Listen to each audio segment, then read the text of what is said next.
वही तो मैं इसी को तो सोच रहा हूँ आपको पूछना है ग्लाइकोलाइसिस की क्रिया। श्वसन के दौरान पहला क्रियाविधि क्या है? ग्लाइकोलाइसिस। तो ग्लाइकोलाइसिस को हम कैसे परिभाषित कर सकते हैं? तो सर्वप्रथम देखा जाए इसको डिफाइन करने के लिए, श्वसन की क्रियाविधि के दौरान ग्लूकोज के एक मॉलिक्यूल्स का पूर्ण रूप से ऑक्सीकरण होने के पश्चात पायरुविक एसिड के दो मॉलिक्यूल्स बनने की क्रिया क्या कहलाएगा? ग्लाइकोलाइसिस की क्रिया कहलाएगा। ये ग्लाइकोलाइसिस की क्रिया किसमें चलता है? कोशिका के कोशिका द्रव्य, सेल के साइटोप्लाज्म में चलता है। जैसे कि देखा जाए तो ये कोशिका के संरचना है, तो कोशिका के संरचना में बहुत सारे ऐसे छोटे छोटे जीव द्रव्य कोशिका छोटे छोटे रॉ मटेरियल पाए जाते हैं, जिसको क्या बोला जाता है? साइटोप्लाज्म।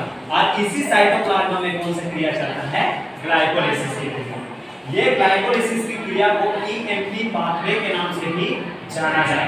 क्यों जाना जाता है? क्योंकि इसको तीन वैज्ञानिक एवडेन, मेयरहॉफ, पारनास नामक वैज्ञानिक ने इसको स्टडी किया, अध्ययन किया, इसलिए इस साइकिल को इस नाम से जाना जाता है, ईएमपी पाथवे के नाम से जाना जाता है। ये ग्लाइकोलाइसिस की क्रियाविधि निम्नलिखित 10 चरणों में कंप्लीट होता है, जिसमें से फर्स्ट स्टेप, थर्ड स्टेप और 10वां स्टेप जो है क्या होता है? इनवर्सिबल होता है, यानी कि अनुक्रमणीय होता है। बचा हुआ जो 7 स्टेप है वो क्या होता है?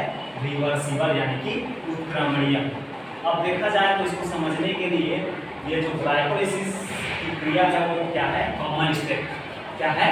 कॉमन स्टेप, जिसमें ग्लूकोज है, ग्लूकोज 6 कार्बन का एक मॉलिक्यूल्स है। इसका क्या होगा? ये क्या बनाएगा? पायरुविक एसिड के 2 मॉलिक्यूल्स का निर्माण करेगा। ये 2 मॉलिक्यूल्स क्या रहेगा? 3 कार्बन वाला रहेगा।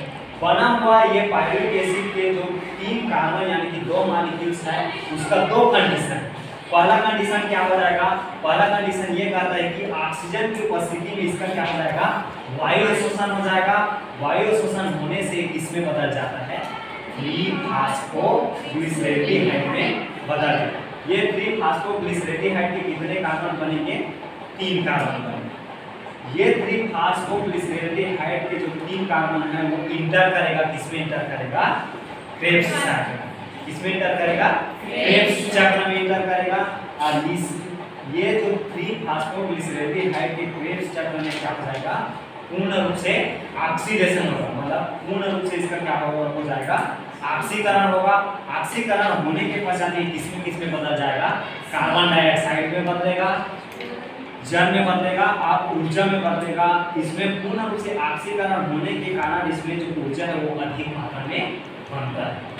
दूसरा कंडीशन क्या कहता है? पायरुविक एसिड का जो 3 कार्बन का बना था उसका दूसरा कंडीशन ये है कि ये ऑक्सीजन की अनुपस्थिति में ये कौन सा शोषण करेगा?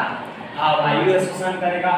अवायवीय शोषण करने से इसका जो पूर्ण रूप से ऑक्सीकरण इसमें नहीं होगा, अपूर्ण ऑक्सीडेशन होगा। और अपूर्ण ऑक्सीडेशन होने के पश्चात यह जो है एथिल, एल्कोहल, लैक्टिक एसिड और जल का निर्माण करता है। अब इसमें एनर्जी क्या है? कम मात्रा में बनता है। क्यों बनता है? क्योंकि इसमें ऑक्सीकरण अपूर्ण रूप से चल रहा है। Thank you.